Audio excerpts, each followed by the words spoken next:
Hablaremos de un episodio relacionado con la esclavitud en el Brasil. Atención. En Brasil hubo esclavitud durante más de 3 siglos. Recién se abolió en 1888. Al principio los esclavos fueron indios, pero hacia el siglo XVII los jefes de los ingenios y de las minas empezaron a trasladar hasta allí a personas del África. Cuenta Susana Sela que los negros se rebelaron de distintas maneras a este sometimiento. A veces saboteaban el trabajo, incluso hasta llegaron al suicidio para luchar contra aquella esclavitud. Y también huyeron a unos asentamientos, unos campamentos, que eran en realidad poblaciones de esclavos fugitivos. Y estos asentamientos que iban construyendo los esclavos que se escapaban, tenían un nombre que para nosotros tiene otra connotación. Se llamaban, y disculpen ustedes la alusión, quilombos. Así se llamaban las poblaciones de esclavos fugitivos en el Brasil. Y es probable que algo tenga que ver con la etimología de la palabra que hoy nosotros usamos para denotar otra cosa. En principios de siglo se denotaba con esta palabra a las casas de tolerancia, lisa y llanamente. Después el significado se deslizó y hoy el significado principal es el extensivo, es decir, usamos esta palabra cuando queremos denotar que hay desorden. Por ejemplo, qué desorden hay aquí. O el hombre entra a la casa al regreso de su trabajo y al ver las cosas tiradas por el suelo dice: esta casa parece propiamente un asentamiento de esclavos huidos de las plantaciones brasileñas. Es decir, un desorden. Bien. Los portugueses llamaron así, entonces, a las poblaciones de esclavos fugitivos. Había incluso un gentilicio. A los habitantes de aquellas poblaciones le llamaban quilombolas, y se los consideraba marginales fuera de la ley. Estas poblaciones se extendieron en Brasil en distintas regiones. Había en el Amazonas, en Pernambuco, en Bahía, en Sao Paulo y en la isla de Santa Catarina.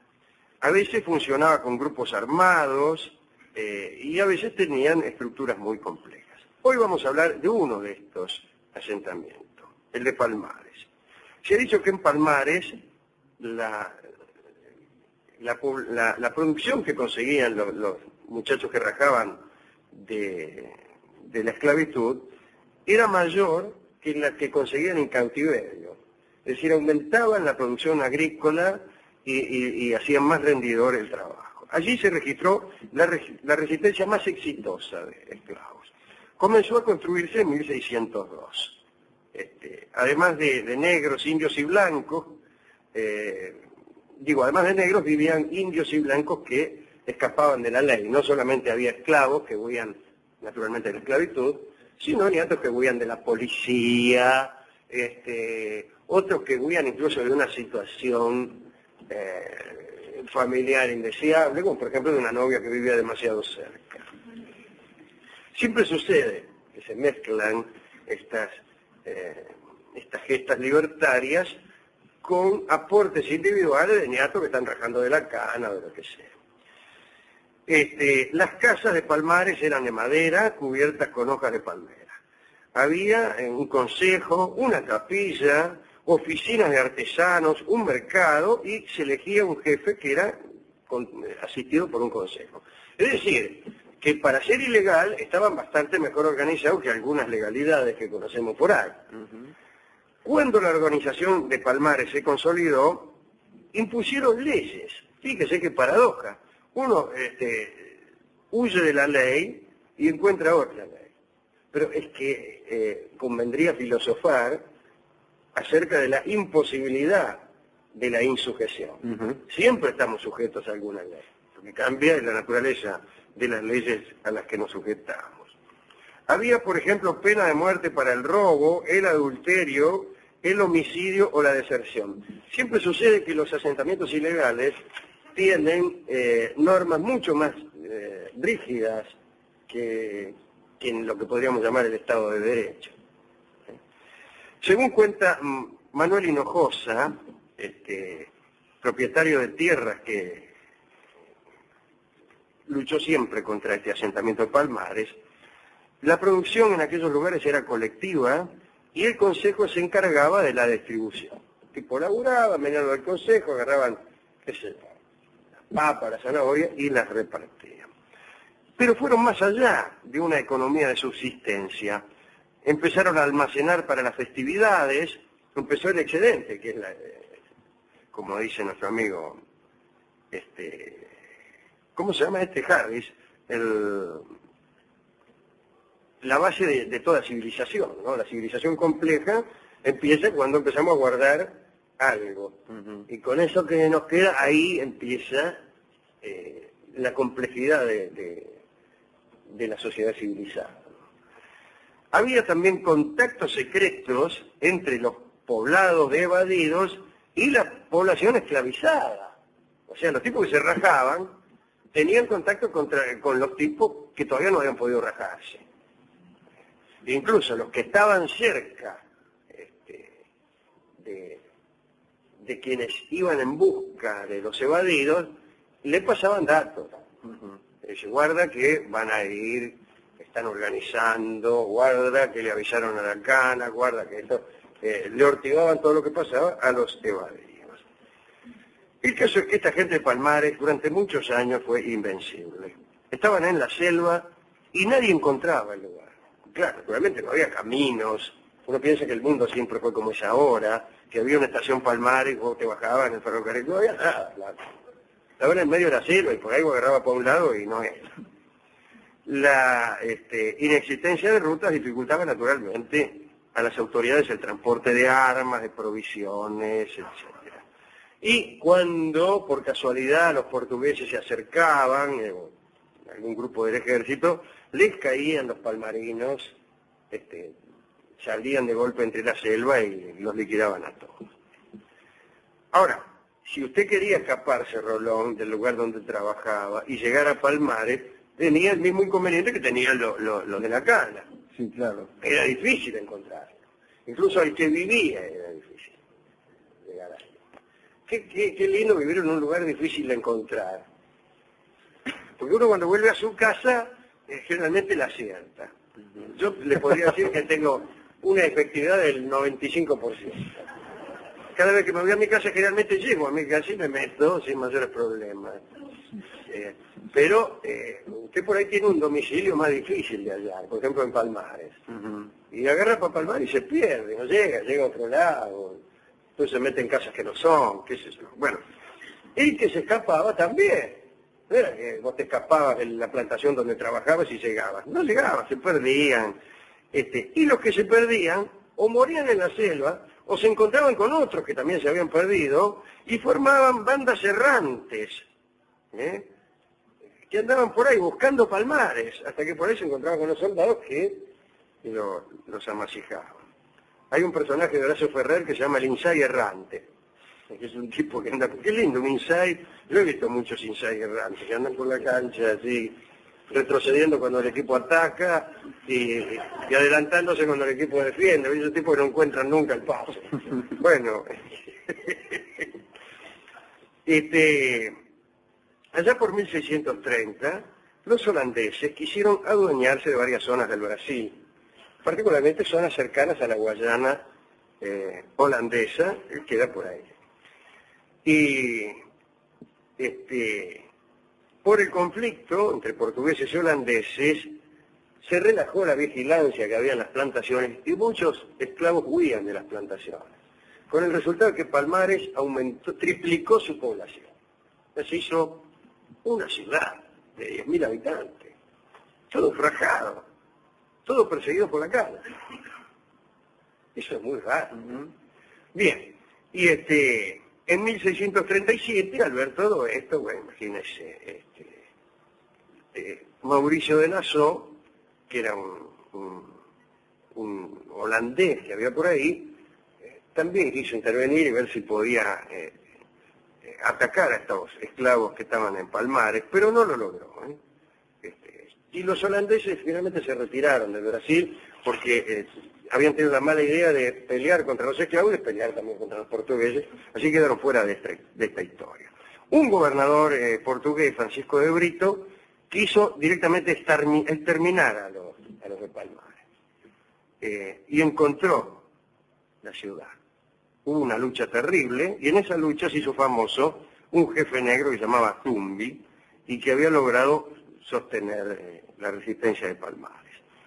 Hubo otros ataques, Pedro de Almeida atacó a los esclavos, consiguió apresar a unos 200 tipos, después liberó a algunos y los mandó a Palmares para que exigieran la rendición. Che, dice, me liberaron, manda a decir ahí Pedro de Almeida que se rindan, y algunos decidieron negociar. Y se formaron dos partidos, el partido de los que querían negociar y el de los que no querían negociar. El negociador era Ganga Zumba, fue a Recife con una embajada de 15 personas y firmó un acuerdo. Libertad para los negros nacidos en Palmares. Concesión de unas tierras para vivir y cultivar, pero tenían que volver a la esclavitud los que no habían nacido en Palmares, los que se habían rajado. Y este acuerdo indignó al otro partido, que era el de los que bajo ningún concepto aceptaban la cláusula de volver a la esclavitud. El jefe de aquel partido era justamente Zumbi. Y para asegurarse la supremacía política mandó a liquidar redondamente a Ganga Zumba y con este procedimiento político se aseguró la supremacía. Al ver que no había manera de hacer valer el acuerdo que habían firmado con el tipo que mataron, los portugueses dijeron, bueno muchachos, acá lo vamos a liquidar. Y efectivamente mandaron un gran ejército, cañonearon Palmares, murieron miles, los que conseguían escapar de las explosiones fueron perseguidos y degollados. El manco Zumbi consiguió huir, anduvo por la selva hasta que lo agarraron, también con una traición, ¿no? Con una traición. Uno de su grupo que había caído preso se ofreció a buscarlo y a delatarlo. Le ofrecieron la libertad a cambio de revelar el escondite de Zumbi. Y efectivamente, él fue adelante y atrajo a la Canaveri, y él lo abrazó a Zumbi, para indicar cuál era, me hace acordar al beso de Judas, ¿no? Y lo liquidaron. Así que no sobrevivió ninguno de los ninguno. Después hubo otros asentamientos, a Río Grande do Sul llegaron muchos esclavos de Angola para la producción del tasajo, el charque, qué sé yo.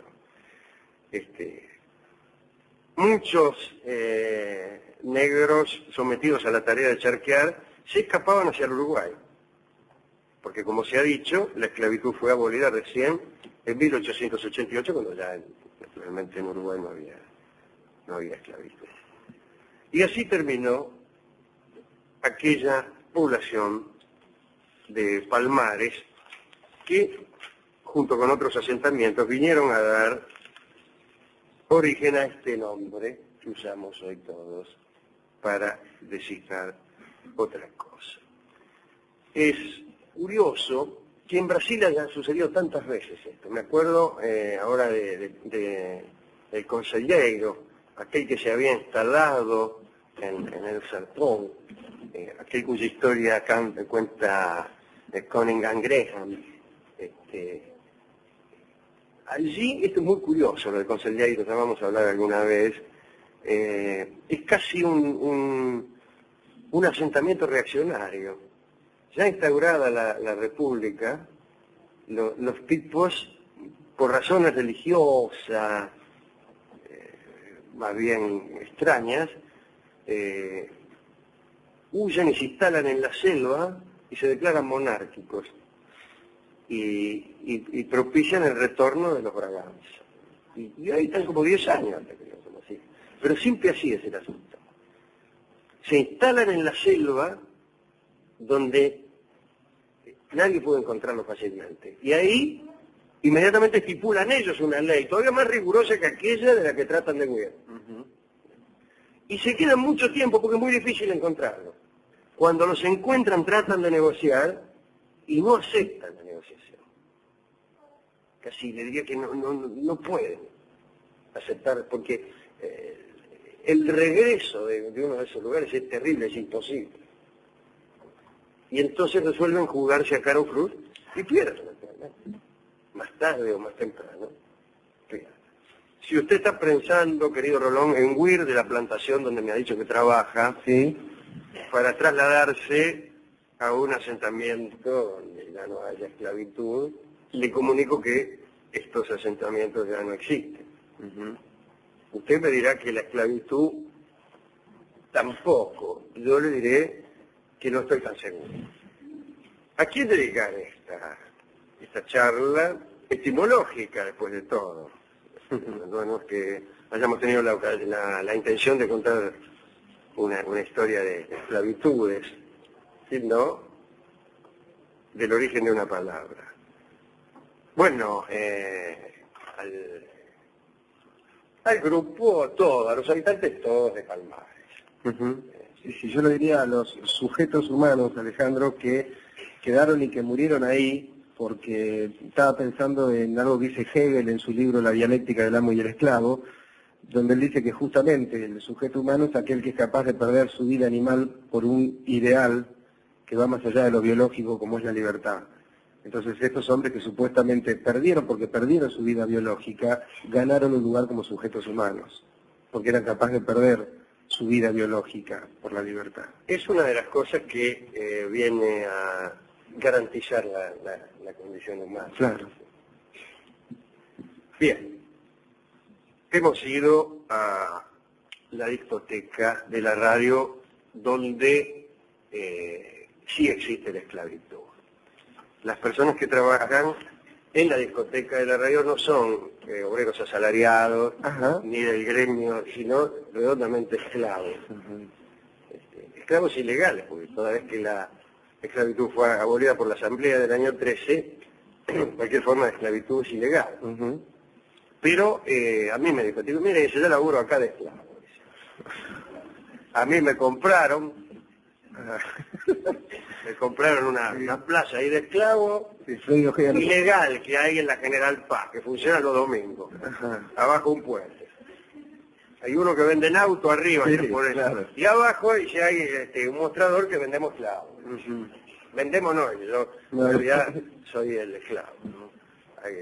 Entonces se suben todos, arriba ahí hay una tarima, y abajo le ponen el precio, están los tipos sacando músculo, y si a mí me vendieron, dice, 300 pesos. Dice el tipo que todavía me sacó músculo.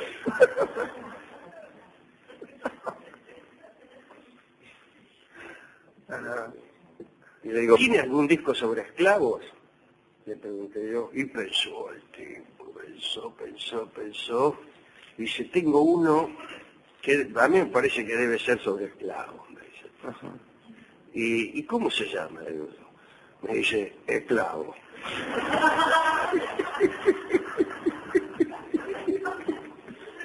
Y entonces no vamos a tener más remedio que escuchar el hermosísimo tango de Joaquín Mora llamado Esclavo, que canta maravillosamente Charlo, y a mí me parece que este es uno de mis tangos preferidos, en su composición y en su interpretación. Así que forma parte de los discos que yo llevaría a una isla desierta, y es uno de los 5 que yo llevaría. Es el tango Esclavo, cantado por Charlo.